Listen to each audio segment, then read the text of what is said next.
The difference between a 4-star weapon at R5, this can be pretty attainable pretty easily, especially if you played the game for a while. And these are my artifact stats. We're running crit damage, elemental mastery, elemental mastery. They are C0, talents at are 266. I'm 80 out of 80 only to 273. Why we're running that much crit damage over the crit rate? Because you can get 30% extra crit rate just from having Ascending Gleam, which we do on. Now we're going to see the difference between getting an attack percentage as well as elemental mastery on the Widsith as well. Okay, we got attack percentage here. We're at 2.3k now. Okay, and then we do this. I have elemental mastery now. I got 1.2k. This should be quite the significant difference. We're going to use both of our dashes here. As you can see, it's quite nice.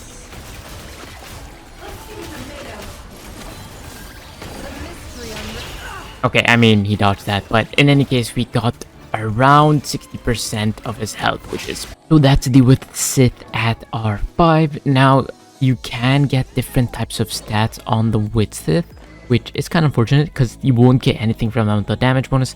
This is pretty useless, but the attack percentage, you can still get a lot from it. It's definitely the elemental mastery that does the most difference.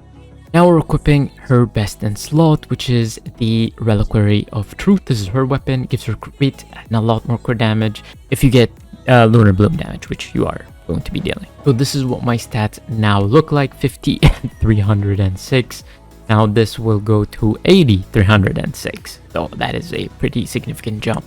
And also my elemental mastery is going to be increasing quite a bit here. So let's see if it's worth the jump to get the weapon. Okay, he's gonna do the jump, and we're gonna dash in. I'm not doing any dash cancels or nothing like that. We're just doing it as is. We're gonna avoid that, and then we're gonna burst. Okay, we missed the burst, but hey, we got pretty much around the same amount.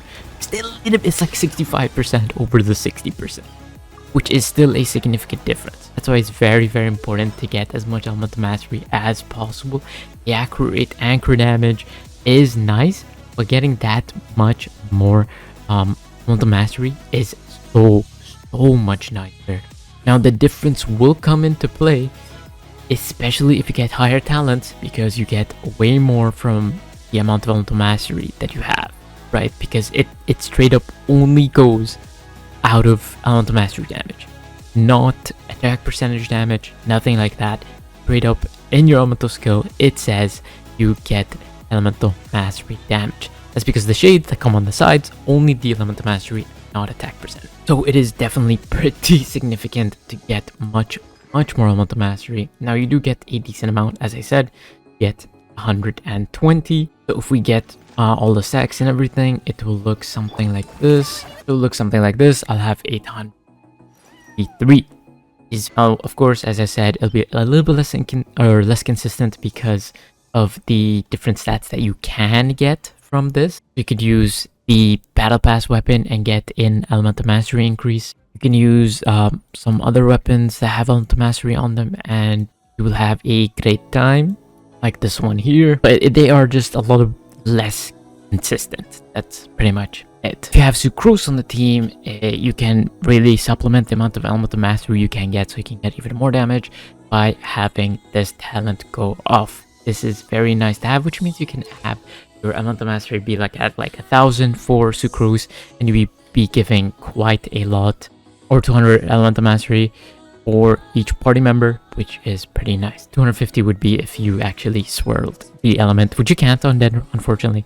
Comparison between the R5 Widsith as well as the signature weapon at R1 is pretty cool. I definitely think that the R5 is a very, very good contender for like a very easily obtainable weapon.